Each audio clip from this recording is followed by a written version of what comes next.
Okay, let's dive right into this explainer. I want you to picture something for a second.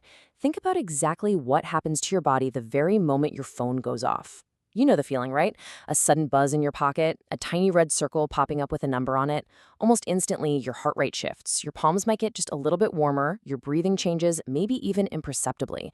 You didn't decide to react this way. You didn't give your nervous system permission. It just did it for you.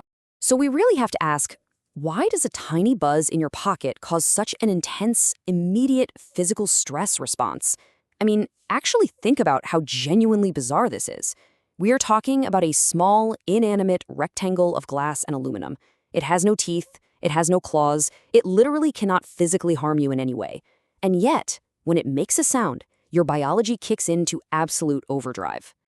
Well, the answer to that mystery is actually incredibly stark. It's a hunting alarm going off. 300,000 years too late. That visceral reaction you're feeling, it actually has almost nothing to do with the phone in your hand. Our modern daily anxiety is in reality an ancient survival mechanism doing exactly what it was designed to do. It's just happening in an entirely wrong era. To really understand this, we need to meet our prime suspect. Deep inside your brain, there is a small almond-shaped structure called the amygdala. Think of the amygdala as this highly twitchy, heavily armed security guard. And this guard, it doesn't understand what a smartphone is. It has absolutely no concept of an email. It only has one single job: fast threat detection. It is constantly scanning your environment, asking one question: is this dangerous or is this safe? And its absolute hard-coded mandate is to decide fast and ask questions later. This dynamic beautifully illustrates the decades of research done by neuroscientist Joseph Ledoux. You've basically got this tug of war going on. On one side, you have your calm, rational thinking brain. It's slow, it's methodical, and it loves to carefully weigh probabilities before acting. But on the other side, you have the amygdala. And the amygdala fires first. It deliberately bypasses your rational thought entirely just to keep you alive, shooting off stress hormones before you are even consciously aware that something has happened. Now, you might be wondering, why on earth would evolution build a brain that reacts before it actually thinks? Well, if we rewind about 60,000 years, we can see exactly how this builds. Because for almost the entire history of our species, thinking first got you killed. Imagine you're standing at the edge of some tall grass 60,000 years ago, and suddenly something rustles. You don't have time to mathematically reason through the probabilities of what's in there.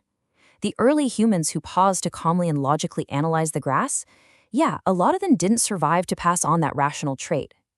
The humans who flinched first, who instantly assumed danger before they had any real proof, they were the ones who lived. They had children, and they passed that exact same twitchy, suspicious, hair-trigger nervous system straight down to you today. So what we have here is a severe evolutionary mismatch. Our ancestors evolved for a world with a fixed, finite number of real physical threats.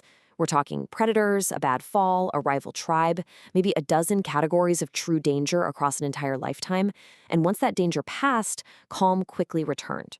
But today, you live in a modern environment that deliberately manufactures thousands of tiny alarms every single day, often just for profit. Every single notification badge is engineered to look exactly like rustling grass to your ancient threat detector. Psychologist Robert Sapolsky's research perfectly captures this dilemma. He spent years studying stress in wild baboons and zebras before applying that exact same lens to humans. And what he found is fascinating. If a zebra is running from a lion, its stress system flips on for about 90 seconds. But once it escapes, the stress turns off completely. Minutes later, it's literally back to eating grass as if nothing happened. Humans, though, are the only animal that can trigger that same life-or-death response just by thinking about a threat that isn't even there yet. Your body chemically cannot tell the difference between an actual physical predator and a scary Slack message from your boss. And honestly, this is the exact reason why you feel completely exhausted at the end of a normal Tuesday where absolutely nothing physically dangerous happened to you. No lions chased you down, no cliffs nearly claimed you.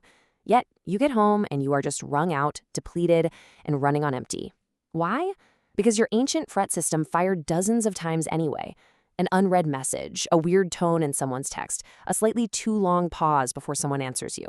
Your body is producing the exact same flood of cortisol and adrenaline for a passive-aggressive email that it would for an actual saber-toothed cat. The chemistry just doesn't know the difference. But listen, I want to shift the paradigm here a bit and reassure you. Your brain is not broken. It is actually working exactly as it was designed to. This brings us to a really helpful concept by evolutionary psychologist Randolph Ness, which he calls the smoke detector principle. Think about the smoke detector in your own kitchen for a second. A smoke detector that only goes off during a raging, real fire, but never once makes a peep over burnt toast, is actually a terribly designed smoke detector. Sure, it's incredibly annoying when it goes off while you're just trying to make a quick breakfast, but missing one real fire, that means the house burns down, which is fatal. Panicking over 100 pieces of burnt toast, on the other hand, that just wastes a little bit of energy. Evolution built you an overly sensitive threat detector on purpose, because 100 false alarms are always cheaper than missing one real threat. So let's walk through some highly relatable examples of our modern burnt toast. Replaying an awkward conversation in your head for hours on end, interpreting a stranger's totally neutral expression as intense, targeted judgment, or feeling like silence from someone you care about is a terrible final verdict. When you experience these things, it is absolutely crucial to remember that none of this is proof of actual danger. It is literally just your ancestors' smoke detector misfiring over burnt toast, simply because burnt toast was never the threat it was built to catch.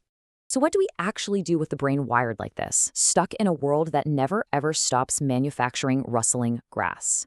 Well, the first step is acceptance. You can't disable the alarm. And honestly, you wouldn't want to, because sometimes the alarm is actually right. You don't need an off switch. What you need is a new way to manage it when it does fire. So here is an incredibly calming, science-backed technique to manage those moments.